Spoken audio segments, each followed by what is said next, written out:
Oh yeah. Oh guys, let me show you what's inside this box. Oh my gosh, you guys, I'm so excited for this. So this is an amplifier, and it's heavy and metal and feels awesome. And here is the siren system that's going into the ambulance. Well, because you can't have an ambulance without sirens, right? Even though it's illegal to use the siren on a city street, I just thought it would be nice, since we're going all out on the ambulance build, to equip it with, like, you know, police sirens and stuff. This is gonna be so awesome. This unit here will actually also control the emergency lighting around the van as well. And yeah, so I can, like, when everybody's sleeping in the morning, I can get on here and be like, hey weirdos, time to wake up, weirdos. How awesome is this gonna be? So much fun.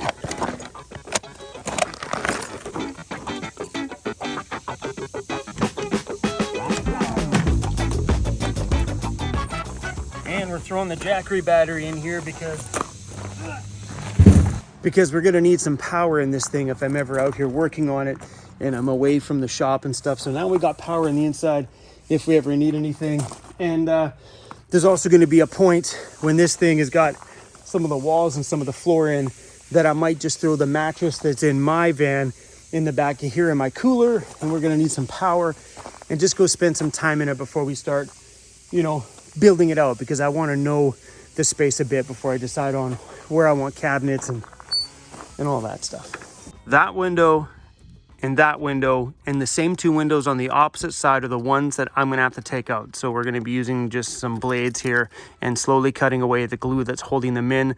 All the windows you see on the top there, they are actually the lenses for all the emergency lights that used to be on here. And it seems like the ones that are red there never cracked. All the clear ones up top, all cracked. It's weird. But anyway, so we're gonna go up there and slowly cut those out because they need to come out in one piece. Yeah, all these back corner ones look really, really good. I'm kind of glad these ones aren't broken because they're so curved. That one looks like it's in really good shape. This one here is also in good shape. Now this one, they wind all the way around, so super stoked these are okay.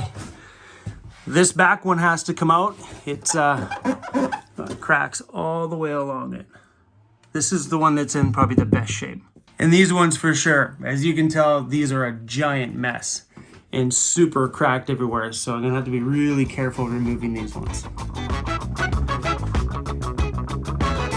The rust has gotten really bad over the last year. So by doing this little bit of rust work, I'm hoping to hold it off for at least a couple more years.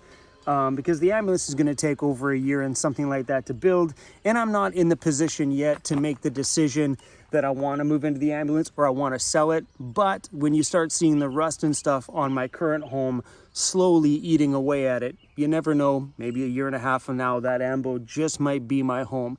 The good thing about the ambulance though is that it's mostly fiberglass, which means I'll never ever have to worry about rust ever again. That'd be so great. But yeah, guys, I mean, this thing's, we have a whole world to adventure on this thing for the next year and a half at least. So yeah, to put a bit of time and a little bit of effort into it to clean up the rest a little bit, to keep it from rotting the whole side apart, then hey man, it's all good, we're gonna do it. And probably what will end up happening, if this thing continues to fall apart body-wise, once the ambulance is finished, I just might take this one on as another project. Right? Be fun. You think you guys would enjoy seeing this thing evolve a little bit more? What I mean by taking this thing on as possibly another project after I move into the ambulance, if I do, is to find another one of these vans, body shape the same with no windows in the back, preferably in a 7.3 diesel with good kilometers on it and a perfect body. And then take a month and just swap the parts over. Swap the Well-Tech lift over, swap the wheels over, the new rear end over, the bumper, the winch, the roof rack system, unbolt everything in there and shift it over to the new van. That could be a fun project, right? And also it could be a project to show you guys that if you were to happen to get into a bad accident with your van rig, that it's possible to just move your home into another one. So who knows? Because I'm sure that little chunk on the floor is just going to continue to get worse and worse. Maybe we'll be Fred Flintstoning this thing pretty soon. When I want to brake, I just put my foot down. Oh my gosh. I don't know what I'm going to do now.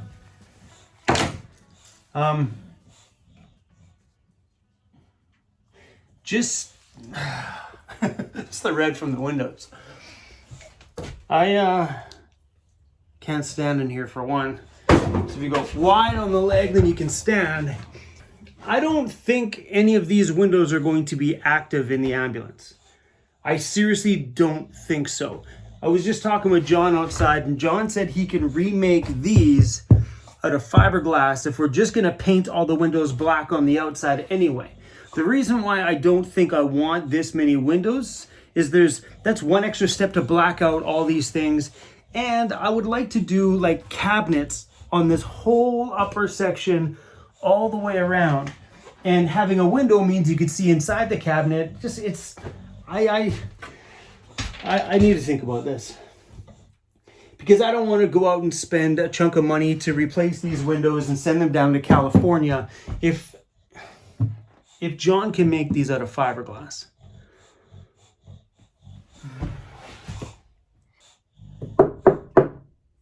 Nope. Nope. That's the thing about doing projects like this. You really need to methodically, is that even the word I'm looking for? Really think these scenarios out. So I was thinking like to leave that back window so we could have some natural light coming in from up top there, but I'm putting windows in the side of this thing, like opening windows like along here and stuff by my bed so we could get some airflow in. Those things are pretty much up there. If we do utilize them, it'll just be for light. That's not as important to me because I want to be outside, not inside. I want to live out of it, not just live in it. Does that make sense?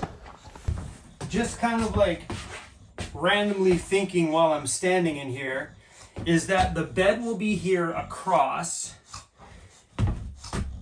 Do I leave this window there so there's some light above the bed? Or do I utilize this back section piece above my bed?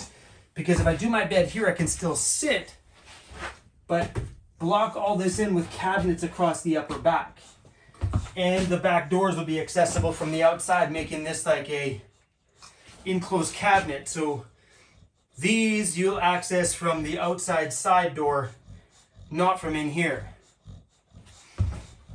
Pretty much rendering this window useless as well. Okay. Decision made. We're going to let J5 Custom Vans make all the broken windows here out of fiberglass, and we're just going to paint over them from the outside. This is why I had the cartoon drawing done, and then the subscriber did the Photoshop rendering of it. I'm a very visible person, so I want to see what it's going to look like before you end up doing something and realize, well, I really wish I would have done it this way. A project like this needs to be thoroughly thought out, and I'm glad today I came by here and I took the time to really think about those top windows. I just figured that we just get the plexiglass and stuff remade on them and then just paint them over. And then John told me today that he can make them out of fiberglass, which means it's probably going to save me money because I'm sure shipping these to California would not be as cheap. So let's go tell John that he's got more work. I got more work for you. Okay. Nice shirt, by the way. Yeah. Hey Tress, check it out. Hey. Go look at the back of my van. Oh. One of my subscribers, Tress, that's been doing my designs, did the logo for J5 Custom Vans. Looks so good. I can't show you guys this van. It's my friend Jasper's van. He'd get very mad if it was on camera. So I think we're gonna do all the windows blocked in the top, including the back one. What are we doing, guys? What are we doing? I got an idea. Okay. Measure how wide we got here. We got 5 feet, 59 inches by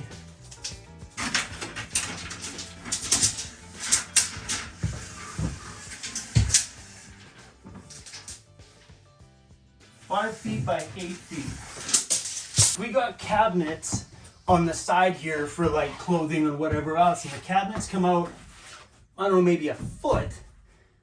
So then right about here is where the roof is going to be raised up probably another 4 more inches or whatever it's going to take for me to be able to stand up fully inside of this thing, because standing like this is just, it's not comfortable. So solar panel.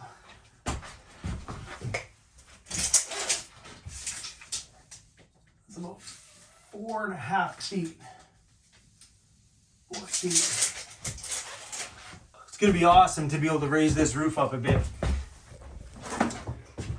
But if you take a look here, there's a little bump on there. I think there's a large empty cavity in here. It may only be, that's it. So it's probably only like another 2 inches. Seeing a project in this state is incredibly stressful. I'm glad I'm in no rush. All right, let's go pop up to the solar place just for a minute. Knock, knock, boys and girls. Hello. Just trying to plan out the roof of the ambulance, and I was like, okay, we were down there. I'm like, okay, looking at sizes, what would fit. We don't want nothing like. My worry with the big one is like breaking, like she had mentioned last time. Yeah. Right? Because if I'm in the back entry and it's like flopping around all the time. Like on these ones, you just get the 4 posts around the back of the panel. Yeah. On this one, that's, you know, a little bit bigger.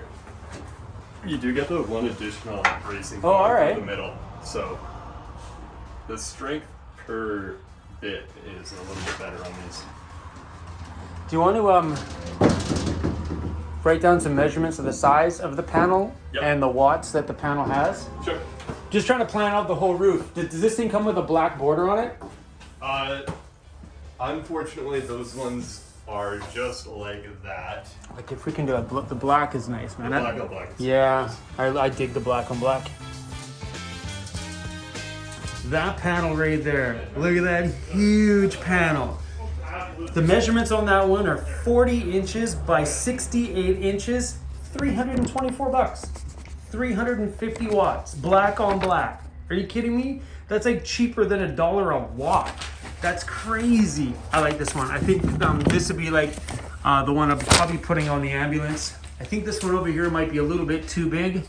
We'll have to do some more measurements, but that giant panel right there is 40.5 inches and 81 inches long, 425 watts for $394. That's crazy. This little solar shop here is in Chemainus, BC, and I had no idea that the solar was going to be that cheap. I figured for sure those panels are going to be like $500 or $600. It's been years and years since I ever had to look into solar panels, and those black on black ones are super tough, and for the price, are you kidding me? Anyway, you guys, these guys are here are just really great people and big fans of our channel. So if you guys come by, make sure you guys say you guys seen them on Van City Van Life. They'd be pretty stoked to see you, because these guys here are a bunch of weirdos as well.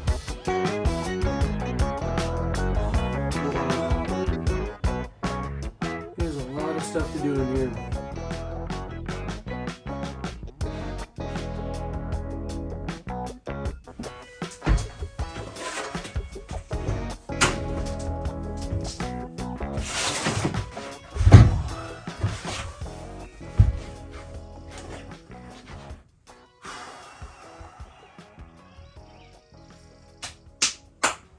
I seriously have no idea, you guys. This is 100% one big empty space that I have no clue on even where I want what. I know I want the bed crossways in the back. That's about all I know. Holy crap. This place is huge. So I think just floor plan wise would make sense to do the kitchen right here as soon as you walk in. I think that's just like the standard view that you usually always see is when you walk in. Your kitchen is right here. Maybe a tall wardrobe cabinet here where I could hang taller jackets, or I don't know, and then maybe my bed starts here, goes to the back. I probably do the bed higher on this one than my van, because my van I can sit on my bed, so my bed's only about 11.5 inches tall. Here I think I'd like to do the bed higher so I could utilize the underside of the bed as backdoor storage, so I'll have an actual garage space, because I want to put quite a big battery and solar system inside of this thing. So we're going to need the space to store the battery, so having a garage space is mandatory, and also for additional water storage and whatnot. And I'm gonna need a computer desk area. Here's my thought. Because having a place to edit videos is important to me, I think I might put like a little bench seat thing here with a board that'll pull out from underneath my bed, so that'll act as a dinner table and or a place to edit, just like right here, so I can shove it away and it's gone and out of the way. Yeah.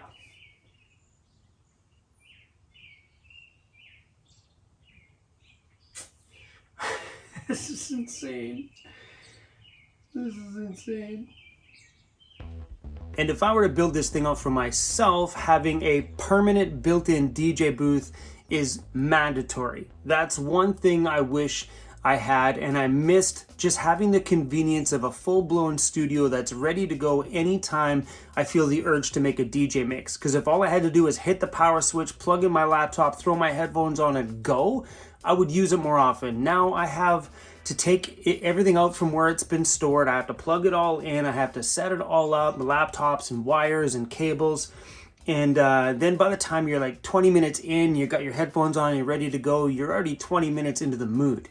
Where when you're in the mood, you're in the mood. You know what I'm saying? So if I were to build this out for myself, I think having a permanent DJ booth is something that is going to be my number 2 priority, besides a comfortable place to edit these videos you guys watch here. So initially, years ago, when I thought about where would I put a DJ booth that you didn't see when you opened up the door, one, I thought about disguising it in the kitchen. So if I were to do that, here inside the top drawer of the kitchen would be a pullout with a DJ console in here. Then on either side of the stove would be my monitor speakers and the booth here. But if I can incorporate it back here, because I can stand here, so then right where my bed platform is, there'll be a speaker here and a speaker there, and then maybe in the top drawer, if I pull the drawer out, so when I'm standing here at my bed, you can't see it because it's under my bed. You pull the drawer out, all my DJ gear is here. Boom, speaker there, boom, speaker there. Then I can make my DJ mixes while I'm standing up. Turn around, grab myself another beer out of the fridge, go back, make some more mixes. And then when it's done, it just goes away. And a part of that drawer setup, there'll be another top board that'll pull out, and I can use that board for my desk. Am I making any sense here? I don't know, guys. As of right now, I'm just running through ideas. Okay, I think we're done here. There was a whole lot of just standing around looking at things, but I think that comes into play when it comes to building any kind of vehicle. When it's empty is when you just sit there and think about, well, what if I did this? What if I did that? How about this here? How about this there? This ambulance is not my van. Because if I were to buy another one of those, I would know exactly what I wanted to do right now today with no thinking. But because this is a new space, a lot to think about. Anyway, guys, thanks for watching. I'll see you guys in the next one.